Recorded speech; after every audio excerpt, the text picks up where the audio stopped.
Hi guys, Olive here today to share something extremely exciting with you that I've been working on for months now, and that's that I now have a voiceover narration demo. If you've spent a lot of time on this channel over the years, then you've probably heard me talk about this, but just in case you're a newer addition to our community here, let me fill you in.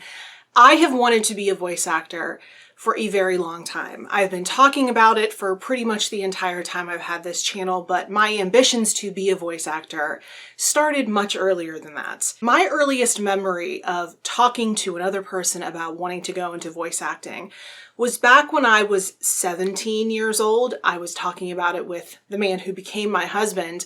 I had always really wanted to voice a character in a video game.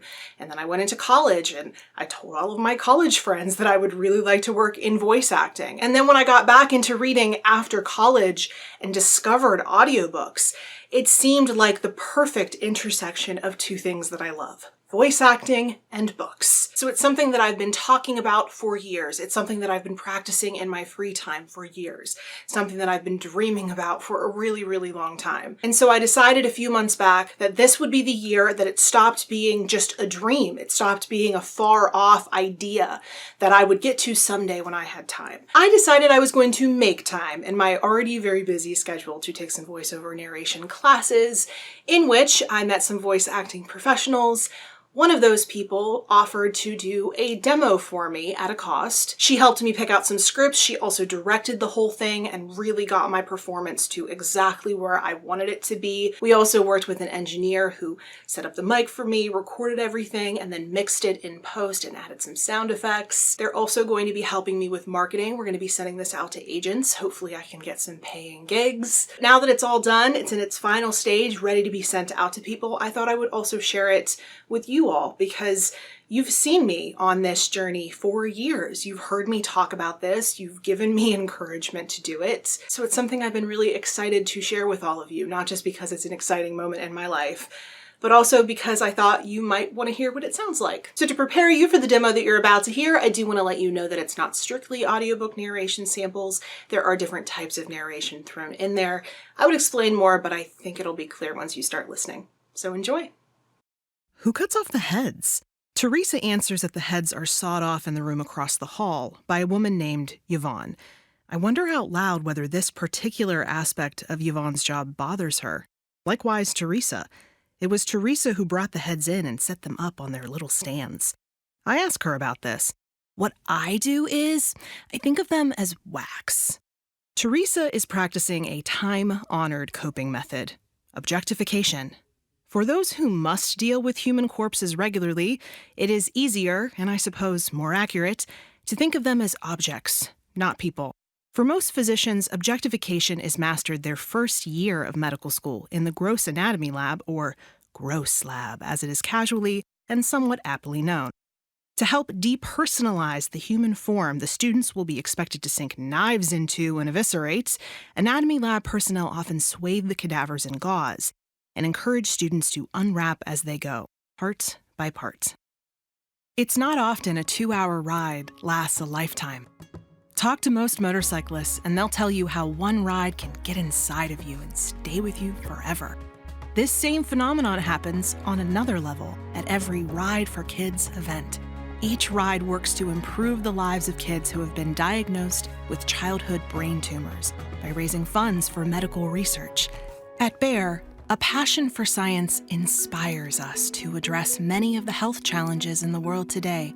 Here, at Bear's manufacturing site in Berkeley, California, is where our commitment to the hemophilia A community begins. The problem with cadavers is that they look so much like people. It's the reason most of us prefer a pork chop to a slice of whole suckling pig. Dissection and surgical instruction, like meat eating, require a carefully maintained set of illusions and denial. Physicians and anatomy students must learn to think of cadavers as wholly unrelated to the people they once were. Dissection, writes historian Ruth Richardson in Death, Dissection, and the Destitute, requires in its practitioners the effective suspension or suppression of many normal physical and emotional responses to the willful mutilation of the body of another human being. Heads, or more to the point, faces, are especially unsettling. At the University of California, San Francisco, in whose medical school anatomy lab I would soon spend an afternoon, the head and hands are often left unwrapped until their dissection comes up on the syllabus. So it's not so intense, one student would later tell me, because that's what you see of a person. Thank you for calling the Philadelphia Children's Museum, where we're in the business of building brains. Listen carefully, as our menu may have changed. For museum hours, press 1. For tours, special events, calendar, and exhibits, press 2. For the company directory, press 3, or if you know your party's extension, dial it now. Welcome to Advantage Technology Incorporated and to the excitement and challenges of a growing business. As a new employee, your job is important to us. Your success is an important factor in the success of this company. Ev may have beguiled each attendee, but it was with me that she shared her most private observations. Assistant Professor Oakley, he slept with everyone. Amanda Wynn, major eating disorder. Taking it all in, I couldn't imagine why she wouldn't want this. The Degas, a ballerina bent over toe shoes at the edge of a stage, the fawning adults, the celebration of birth and tradition. As much as she insisted, she longed for the evening to be over.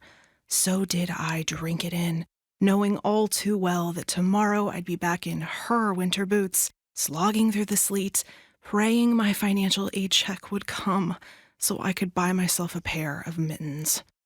The surgeons are beginning to gather in the hallway outside the lab, filling out paperwork and chatting volubly.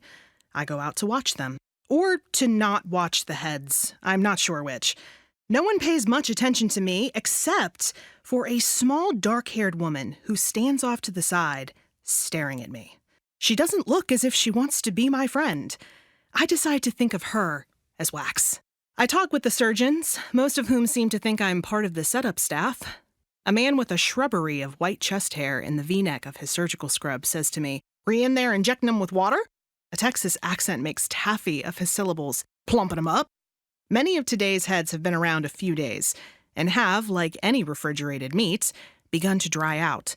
Injections of saline, he explains, are used to freshen them.